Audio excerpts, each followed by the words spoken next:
പ്രധാനപ്പെട്ട വാർത്തയിലേക്ക് തന്നെയാണ്. ശബരിമല സ്വർണ്ണ കവർച്ച കേസിൽ മുൻ ദേവസ്വം ബോർഡ് പ്രസിഡന്റ് പത്മകുമാറിന്റെയും ബെല്ലാരിയിലെ സ്വർണ്ണ വ്യാപാരി ഗോവർദ്ധന്റെയും ജാമ്യ ഹർജികൾ ഹൈക്കോടതി ഇന്ന് വീണ്ടും പരിഗണിക്കും.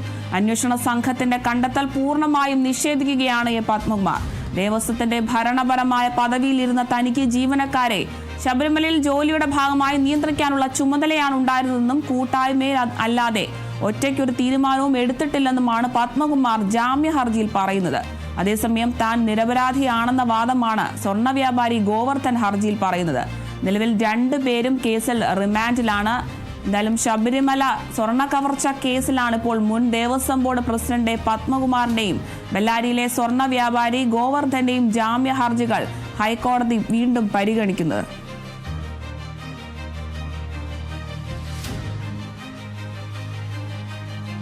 റിമാൻഡിലായിട്ടുള്ള ബെല്ലാരിയിലെ സ്വർണ്ണ വ്യാപാരി ഗോവർദ്ധന്റെയും തിരുവിതാംകൂർ ദേവസ്വം ബോർഡ് മുൻ പ്രസിഡന്റ് പത്മകുമാറും നൽകിയ ജാമ്യ ഹർജികൾ ഇന്നാണ് ഹൈക്കോടതി വീണ്ടും പരിഗണിക്കുന്നത്. തങ്ങൾ നിരപരാധിയാണെന്നും ശബരിമലയ്ക്ക് വലിയ തോതിൽ സംഭാവനകൾ നൽകുന്ന വ്യക്തികളുമാണെന്നൊക്കെയാണ് ഇവരുടെ പ്രധാന വാദം. ഉണ്ണികൃഷ്ണൻ പോറ്റിൽ നിന്ന് ലഭിച്ച 400 ഗ്രാമിലധികം സ്വർണം ശബരിമലയിൽ ആണെന്ന് തിരിച്ചറിഞ്ഞപ്പോൾ തന്നെ 10 ലക്ഷം രൂപയെ മാലയൊക്കെ തിരികെ നൽകിയിട്ടുണ്ടെന്നും 1.5 കോടി രൂപ ക്ഷേത്രത്തിന് നൽകിയ തനിക്ക് തട്ടിപ്പ് നടത്തേണ്ട ആവശ്യമില്ലെന്നും ഒക്കെയാണ് ഗോവർദ്ധന്റെ ഒരു വാദമായിട്ട് പ്രധാനമായും ഇപ്പോൾ മുന്നോട്ട് വരുന്നത്. അന്വേഷണ സംഘത്തിന്റെ കണ്ടെത്തൽ പൂർണ്ണമായും നിഷേധിക്കുകയാണ് ഹൈക്കോടതിയിലെ ജാമ്യാപേക്ഷയിൽ ദേവസ്വം ബോർഡ് മുൻ പ്രസിഡന്റായിട്ടുള്ള പത്മകുമാർ.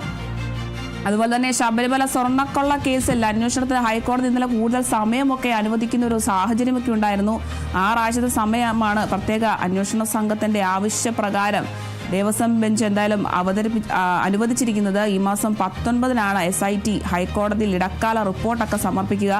അന്വേഷണ സംഘത്തിൽ 2 ഉദ്യോഗസ്ഥരെ കൂടി ഉൾപ്പെടുത്താനും ഇത്തരത്തിൽ അവധിക്കാല ഡിവിഷൻ ബെഞ്ച് അനുമതി നൽകിയിരുന്നു.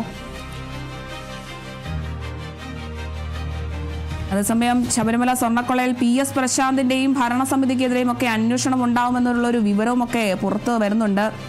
2025 സെപ്റ്റംബറിൽ ദ്വാരപാളികളിൽ സ്വർണം പൂശിയതിലെ എല്ലാ ഇടപാടുകളിലും അന്വേഷണം ഉണ്ടാകുമെന്നും SIT ഹൈക്കോടതിയെ അറിയിക്കുന്ന ഒരു സാഹചര്യമൊക്കെ ഉണ്ടായിരുന്നു. ആദ്യ 2 കേസിലാണ് ഇപ്പോഴത്തെ അന്വേഷണമെങ്കിലും ശേഷിക്കുന്ന അന്വേഷണത്തിൽ ആരും രക്ഷപ്പെടുന്നതായി കരുതുന്നില്ല എന്നാണ് ഹൈക്കോടതി ഇന്നലെ വ്യക്തമാക്കിയത്. എന്തായാലും ശബരിമല സ്വർണ്ണ കവർച്ച കേസിൽ ദേവസ്വം മുൻ പ്രസിഡന്റ് പത്മകുമാറിന്റെയും ബെല്ലാരിയിലെ സ്വർണ്ണ വ്യാപാരി ഗോവർദ്ധന്റെയും ജാമ്യ ഹർജികൾ ഇന്ന് ഹൈക്കോടതി വീണ്ടും പരിഗണിക്കും.